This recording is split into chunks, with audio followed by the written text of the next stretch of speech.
is for... I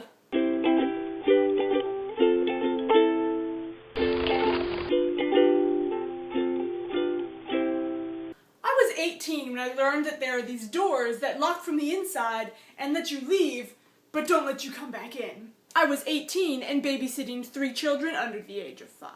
I had babysat these kids for years. They were like part of our family. But they were part of our family because they usually came to my house to be watched.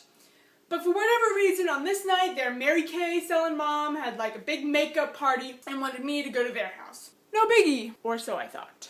We were outside playing. It was a very hot summer evening, and once I had decided I had enough sand in my shoes from the turtle-shaped sandbox, I decided it was time to go inside. We walk up the front porch, try the door. It doesn't open. Mini freak out. I honestly didn't think for 2 seconds about the stupid door when we left. I didn't lock it. Why would it lock? Who invented such a thing? So I started asking the oldest one, who's all of 4 years old, all these questions she couldn't possibly know the answer to. Is there a spare key somewhere? An open window? Why didn't you tell me? She kept it together much better than I did. I think at this point I didn't have a cell phone. Most 18-year-olds did, just I was very behind the times. But even if I had, lucky for me, all the emergency contact numbers were inside on the fridge. I tried to keep my composure for the children and decided to walk over to the neighbor's house to see if we could use her phone. The kids seemed to know her name, but they weren't like great friends or anything, so it was more than awkward to show up with a baby in my arms and 2 very sandy children like, "Hi, you don't know me, but I'm babysitting your neighbors who you also don't really know. But I was just wondering if we could come in and use your phone for a while I try and track down their mother."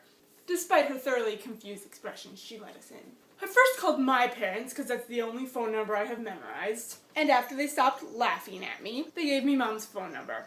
I called her, she didn't answer, of course, but I left a message and desperately hoped she would call us back. She later told me that she turned off her phone because she didn't recognize the number and I was interrupting her party. Understandable, I guess, but not helpful. So I sat there for a while with the neighbor, awkwardly. I was so grateful to the neighbor. She had a sippy cup and milk for the baby, which was so helpful. I don't know what I would have done without that. But she kept asking me if I wanted to put the baby in the tub because it was so hot. I didn't want to do that. I thought that was weird. So I kept coming up with reasons why I didn't want to do that, and eventually we just left, giving up on Mom ever calling us back. So we just kind of sat on the porch for a while. The 4-year-old kept telling me that she knew where her cousins lived and that we could just walk there. Now, 4 years old is a hard age to believe. Does she really know where they live? Or does she just think that she does, and in reality they live several states away? What is her grasp on time and space? I decided not to take that chance. I thought it was better to be the babysitter who got locked out of the house than the babysitter who walked away with 3 small children never to be seen again.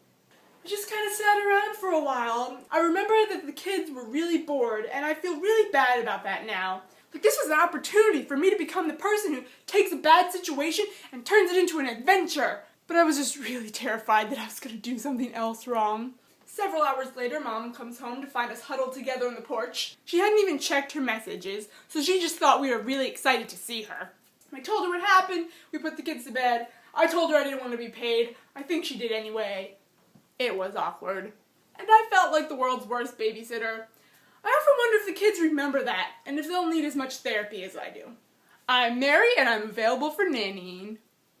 And let me know if you have, like, world's worst babysitting trauma. I think everybody does, right? And I'll see you next time I have anything interesting to say. Cat! I'm vlogging!